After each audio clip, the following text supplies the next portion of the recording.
This is the first time I've ever seen one. Holy crap. Alright everybody, good morning. Welcome back to the channel. It is our final full day in LA for this weekend, and we are ending it off with a bang. We are at the Petersen Automotive Museum for the Sunset GT, my first Sunset GT experience. And there's a freaking LFA just conveniently waiting to get in. The show is going to be on the top, but we are catching the preview because Sunset GT starts at 9, but they're not letting people up until around like 8:45, so yeah, it should be a very good show. There should be a lot of hypercars and a bunch of other crazy supercars. I already see just a whole lineup. Like, look at this 992 GT3 RS, F12 Berlinetta, and there's a Ford GT right behind this Hummer. But yeah, this should be a really fun experience. Cannot wait to experience Sunset GT for the first time. Okay, if I'm being honest, ignore this F430. I didn't know In-N-Out actually made these trucks. They've had food trucks the entire time. Why can't they just go to the East Coast? All right, everybody, I think it's safe to say that I love Sunset GT already, because look at here. Now we can't go on the floor yet because it's not 9 o'clock, but check this out.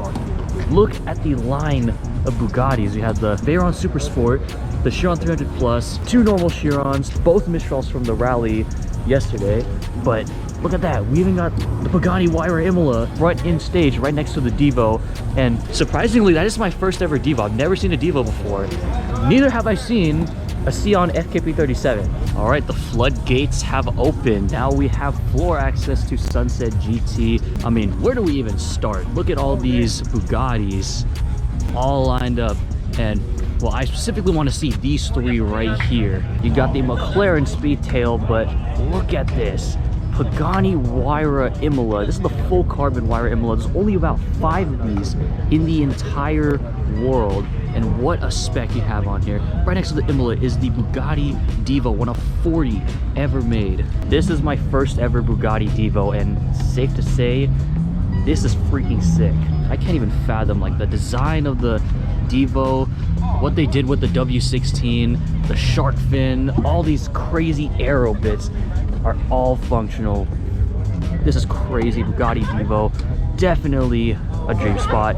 And same with this. I have seen a Sion FKP37 before, but I didn't take pictures of it. So this is like my official, like, first time taking a picture or like video of a Sion. Then it happens to be the Sion Roadster. There's only about, what, 63 Sions in the entire world, Sush? I gotta fact check that, but what an absolute beautiful spec that this has. Based off the Aventador platform, it's a hybrid, the first ever hybrid Lamborghini, which was the setup for the Lamborghini Revuelto. It looks like a Revuelto, but this was kind of like how the Remington was to the Aventador. This is what the Sion is to the Revuelto. But what a lineup. Whoa, respect to this guy, Renault 5 Turbo. I like how I'm just fanboying that all these other hypercars, but shout out to Russell. What the fudge? I just realized it's just Bugatti. There's no I. So I might need to fix that, but that's hilarious. You got the Ford GT Carbon Series, and holy crap, this is full carbon. It already comes stock with carbon wheels, but this has a fully exposed carbon body. And we have the LFA that was outside waiting at the curb. Really nice LFA, the classic white, and got an SLR right next to the AMG GT Black Series. Really cool duo. Now I can get a closer look at this Renault 5 Turbo. Probably the most niche car here. Look at that. What a pristine interior. All the supercars are starting to park up in here. I mean, you got multiple Lambos, multiple McLarens, multiple Ferraris. It is just supercar after supercar. I wish I could have gone in the OG Sunset GT days in 2018, 2019, but you know what, this will do. I still love it either way. We got the McLaren Elva, really nice maroon red. I haven't seen them Elva in a minute, mainly because no one really drives these things because there's no windshield. Most of the ones who don't get the no shield opt for the permanent windscreen. Very aerodynamically advanced car, because when you drive this thing, the air doesn't actually hit you in the face. There's some vents where the wind goes in and it channels up through, kind of creating like an invisible cockpit.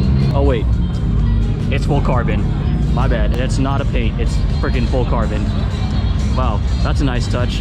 And also we got the LaFerrari Aperta in Giallo Modena. and the YRBC Roadster in the very, very bright green and also Faster's 918 Spider. All right, so my friend told me, not sure if it's actually true or not, but this particular Chiron is never going to be seen again, or won't be seen for a while. So this is probably gonna be the last time you'll see it. Hope to see it again, I guess. Now this is a surreal moment. Forza Horizon 4 spec McLaren Sabre, and what I mean by Forza Horizon spec, I mean just the launch livery of the Senna. But holy crap, what an amazing car. I just know everybody on their posts and reels are just gonna put A Moment Apart by Odessa. I only have one issue with this, and the front lift is up. So as with every single time a front lift is up, moment of silence. Ladies and gentlemen, boys and girls, I just got goosebumps. Holy crap. The Venom GT. This is the first time I've ever seen one. Guys, come on, give him a little more space. He's terrified in there. Let's go. Holy crap.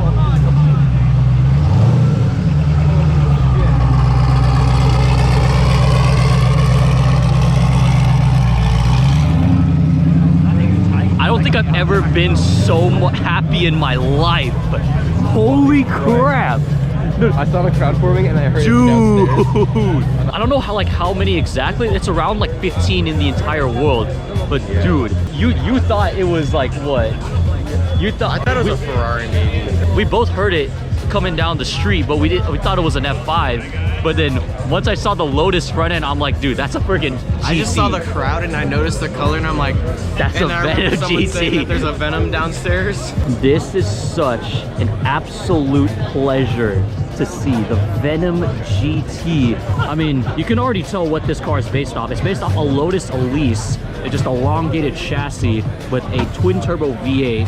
And this did hold the record briefly for the world's fastest car. And look, they're popping the back. Hold on. Let's see that beautiful V8. Oh my goodness. That's a work of art. That's a work of art, bro. That is so beautiful. Look at the those are massive turbos. Oh, and also it's a manual too. Shout out to the person who pointed this out. Look at that, chassis number 1. That is crazy. Some of these did come in automatic, but most of them came in the manual. And this briefly held the record for the world's fastest car until the Agera came along. I'm gonna continue to glaze this car. I mean, who wouldn't? Aston Martin Valhalla and the 300 SL Gullwing right behind. What a beautiful, beautiful car. If you love classics, this is probably up there for one of your favorite cars. Well, we have just about covered the entire elite section of Sunset GT. Huge shout out to Ogara for hosting this event. This was such an amazing experience. We're gonna go inside the Petersen Museum. We're not gonna go inside the vault, unfortunately. We're gonna go inside and see some of the exhibits at the Petersen because, I mean, we're already at the Petersen Museum. We might as well go inside and check out all the cars. So, yep, inside we go. Well, we have made it inside the Petersen Automotive Museum. Now, I'm not gonna cover everything because that would basically make this a 1 hour long video, but I can show you the sections that I do like and what you may like. And I'm pretty sure there's a lot more videos of the Petersen Automotive Museum, so make sure to check it out. But we're gonna start off with the Aston Martin section. The Aston Martin DBR22. I'm pretty sure this is a tribute to the DBR9 that won Le Mans. Right beside is an Aston Martin 177 in a beautiful pearl. 177 is absolutely beautiful. Only 77 in the entire world, as the name suggests. And Aston Martin Valkyrie. Now, there was an Aston Martin Vulcan here about a month ago. I missed it. I wish I could have saw it because I really want to see a Vulcan. And look at here, we have the Aston Martin 2024 display F1 car. And check this out, we have the low-res car. It's basically just a giant pyramid Dorito looking thing. I heard that it's supposed to be a low render version of a Lamborghini Countach. I mean, I can kind of see that. This is one of my favorite niche cars, the Cizeta V16T with the V16 in the back, and the body of the car is based off a Lamborghini Diablo. That's why it kind of looks like one. And you got a Vector W8. Now, I love Vector W8s, but not as much as I love this, the McLaren F1, baby. Damn, second F1 on the trip. And this is the Gordon Murray automotive section, so anything designed by Gordon Murray is right here. We have the Gordon Murray T50 and the McLaren F1. And finally I get to see the S1 LM. Holy crap. The Gordon Murray S1 LM was unveiled at Quail last year at Monterey Car Week, and now it's here in the Petersen Museum. And this thing sold for over $20 million. So this is one special car to see. And it's basically the modern iteration of the McLaren F1 GTR. But holy, and if you love Fast and Furious, this is your section. And I assume that anyone has watched Fast and Furious knows exactly which cars these are. Look at that, Evo, Suzuki, probably the most iconic car. Well, the Supra, but the most iconic car amongst car girls, I assume. Now this is my section. Look at this, the Sauber C9. And I absolutely have no idea what this car is, but thank goodness for the infographic. The Mercedes C112, and this is a prototype if I'm familiar with my ball knowledge. And I'm pretty sure this Mercedes influenced a lot of other Mercedes, such as this right here, Mercedes CLK GTR Strassen version Roadster. This is such a beauty right here. Also, it's right next to the 722 Sterling Moss. And speak of the devil, we have Kimi Räikkönen's 2005 McLaren MP420 with the V10. I can only just imagine this car on track. Like, I want to hear this V10, but it is here on display. It's an F1 car, it's self-explanatory. Kimi Räikkönen behind the wheel. This is such a crazy thing to see. Oh my goodness, we found Sally from Cars. Saw it a month ago, now I'm seeing it right here once again. And you could already assume what this section is. You have the DMC DeLorean from Back to the Future, and also the Batmobile from Batman. And check this out, we got Lightning McQueen, the greatest car ever. So all your favorite supercars, hypercars, they do not compare to Lightning McQueen. He's the greatest car ever made. Well, we are back outside the Petersen Museum, and I think I'm going to end the video here. This was such a crazy experience. Sunset GT at Petersen Museum. Probably one of the best events that I've ever been to. But anyways, if you liked the video, be sure to leave a like and subscribe. Thank you to Olgara, Petersen, and Sunset GT for hosting this event, with all these insane hypercars around me. But anyways, I'll see you on the next video. Peace out.